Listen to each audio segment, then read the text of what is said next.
दोस्तों, तनुश्री दत्ता को लगा एक बड़ा झटका। अंधेरी मजिस्ट्रेट कोर्ट ने तनुश्री दत्ता की वो कंप्लेंट खारिज कर दी जिसमें तनुश्री दत्ता ने चार लोगों के खिलाफ मीटू कैंपेन के जरिए के तहत एक एफआईआर दर्ज कराई थी ओशिवरा पुलिस स्टेशन में 10 अक्टूबर 2018 में।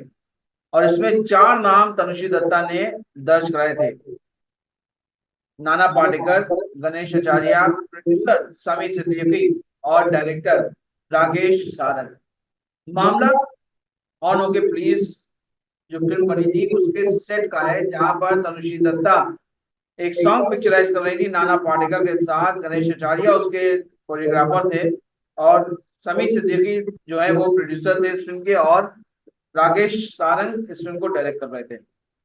इस सेट के ऊपर तनुश्री दत्ता ने कंप्लेंट दर्ज कराई थी कि यहाँ पर उनके साथ फिजिकल हैरेसमेंट हुआ था, बदतमीजियां हुई थी उनके साथ, और इसके तहत उन्होंने ये मामला दर्ज कराया था ओशिरा पुलिस स्टेशन में।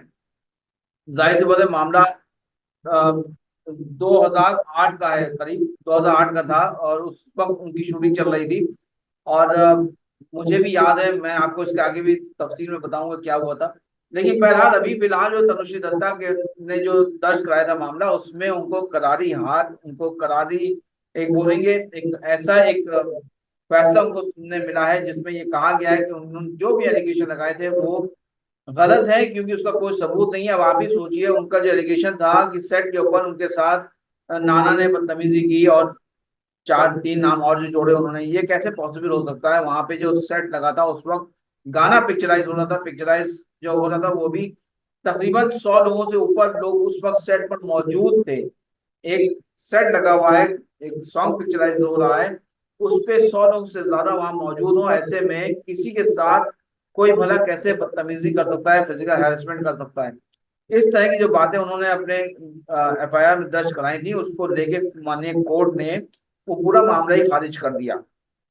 अब चलिए मैं आपको लेके चलता हूँ उस वक्त हॉर्न हो गई पुलिस के सेट पर, जबकि जो एक बड़ा एक हंगामा मचा था, उस वक्त मैं भी वहां मौजूद था। वो कहानी पे मैं आपको बताता चलता हूँ क्या हुआ था कि हॉर्न हो गई पुलिस का सेट जो था वो फिल्मिस्तान में लगा हुआ था, वहां पे शूटिंग चल रही थी और शाम का वक्त था कि मेरे पास मेरी जूनियर जो थी वहां पे मौजूद थी, उसका फोन आया कि यहाँ पे काफी हंगामा हो रहा है और तनुश्री दत्ता ने काफी हंगामा किया हुआ है, आप आ जाइए सर। तो मैं पहुंचा सेट के ऊपर, वहां पे देखा एक अजीब हंगामा मचा हुआ था। मामला शुरू हुआ था, तनुश्री दत्ता जो है वो किसी बात पे नाराज हो गए सेट छोड़ के निकली थी और अपनी वैन में चली गई थी, और अपनी वैनिटी वैन से निकल नहीं रही थी। तो बड़ी बहुत उनसे मिन्नतें की गई लेकिन नहीं निकल रही थी। उन्होंने वहां पे कॉस्ट्यूम बदल दी, उसके बाद जो है वो सेट छोड़ के जाने लगी। ऐसे में मेरी टीम वहां मौजूद थी, सारा की, और उसके अलावा वहां पे आज तक की टीम मौजूद थी, आज तक से जेनिस सिक्वेरा वहां मौजूद थी।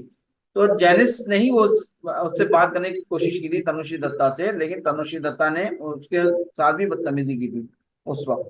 और जब जाहिर सी बात है मीडिया है, वो बाइट तो लेना चाहेगा, क्यों छोड़ के जा रही, सेट क्या हुआ है। लेकिन जो उनका ड्राइवर था उसने बहुत तेजी से कार निकालने की कोशिश की, और मेरी जो रिपोर्टर वहां मौजूद थी तेजस, उसके पैर के बिल्कुल बराबर से होती निकल गई, उसको भी काफी हर्ट हो सकता था उस वक्त।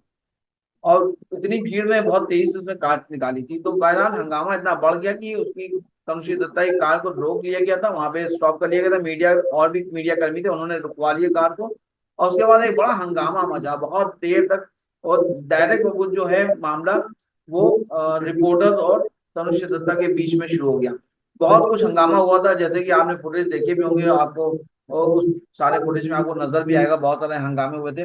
लेकिन बहरहाल वो हंगामा तो एक अलग हो गया। लेकिन मी टू जब कैंपेन शुरू हुआ, उसमें तनुश्री दत्ता ने सबसे पहले आवाज उठाई, और तनुश्री दत्ता ने उस मी टू कैंपेन के जरिए तनुश्री दत्ता वापस लाइमलाइट में आई थी, क्योंकि तनुश्री दत्ता उससे पहले कहाँ खो गई थी कुछ पता नहीं था। जाहिर सी बात है, कोई फिल्में मिल नहीं रही थी, और यहाँ पे वो थी भी नहीं, सुना मैंने वो कहीं यूएस में कहीं सेटल भी हो गई थी। लेकिन वो एक बार फिर लाइमलाइट में अपने को लाना चाह रही थी, और ये जरिया बहुत शानदार था कि एक बार फिर से एक जो पुरानी चीजें को उखाड़ा जाए, उसको एक बार फिर उसमें जान डाली जाए, भले ही उसमें कोई दम हो चाहे ना हो। लेकिन अब आप सोचिए, 2008 की बात है और 2018 में आप जो है वो 2006 की बात है, दो आई एम नॉट रॉन्ग, 2006 की बात है। उसके बाद उन्होंने इतने सालों के बाद ये मूवमेंट उठाया था। तो बहरहाल उस पूरे मामले को लेकर जो भी हंगामे मचे थे उसमें जो नाना पाटेकर या गणेश आचार्य या समीर सिद्दीकी या फिर राकेश सारंग, इन लोगों ने जो एक मानसिक प्रताड़ना झेली, क्योंकि जब इस तरह के जो एलिगेशन लगते हैं तो जाहिर है समाज में जब इंसान निकलता है तो उसके ऊपर ये उंगलियां उठाई जाती हैं कि देखो तनुश्री दत्ता ने या फला एक्ट्रेस ने इसके ऊपर एलिगेशन लगाए हैं। तो जाहिर सी बात है उसमें कहीं ना कहीं बहुत ज्यादा एक मेंटल प्रेशर होता है लोगों के ऊपर, और जो इन लोगों ने झेला भी। तो इस अब खैर माननीय कोर्ट ने इन लोगों को बड़ी राहत दी है, उसमें नाना पाटेकर, गणेश आचार्य, समीर सिद्दीकी और राकेश सारंग को। तो इस तरह से जो तनुश्री दत्ता ने जो अपना केस फाइल किया था वो पूरी तरह से खारिज कर दिया गया।